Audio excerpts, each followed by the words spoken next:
писать диктанты, изложения, чтобы вы сочинения писали. Для очень многих детей это как будто бы сложность. И есть большой соблазн, что они скажут: нет, давайте сократим и русский язык, и английский язык, и вообще поменьше предметов химии.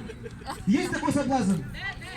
А как же мы можем такой же вопрос задавать по родному языку? Теперь представьте, здесь очень хороший пример привели. Есть красная книга, есть животные, которых оберегают. А теперь представьте себе, птица у своего птенца спрашивает: ну ты хочешь, чтобы я тебя научил летать или нет? Он скажет: нет, я спокойно по земле похожу, да? Но этим самым он может потерять свою конкурентную способность. Я перед вами признаюсь, я с 1 класса вообще не говорил на якутском, до 11 класса почти. Антон просто ханым оньян, истругум хаян оньян сахлы саңар болу мыйла. Оньян сахатылпын үшеди блекен өлбақпай өрәхаттары көсүйтүм. Олықпыр. Бар мен үшеди саңар моллар бұдан өлбәуты ситихемете ол гәнім. Поэтому знание родного языка – это дополнительное конкурентное преимущество. Вы согласны с этим? Да!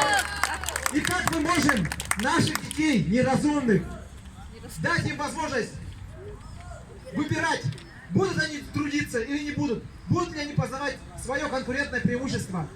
Познавать знания, которые передаются нам от предков к нам и будущему. Эту линию мы разве можем перерезать? Нет. Поэтому я вас прошу, у каждого из вас есть родственники в улусах, есть родственники во властных структурах, очень уважаемые люди есть. Пожалуйста, до завтрашнего дня всем позвоните, всех поднимайте прямо по тревоге. Завтра будет голосование. Помните, как Дальневосточный гектар проводили? Наши депутаты не смогли жестко отпор дать.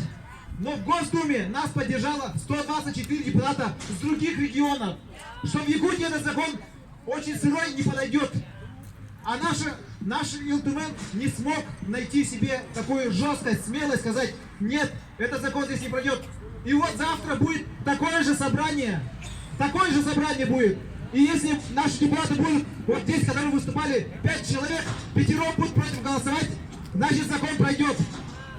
Это всего 5 человек, это очень мало. Поэтому, пожалуйста, звоните, бейте прямо во все колокола. Завтра должны проголосовать против этого закона. Вы согласны с этим? Спасибо.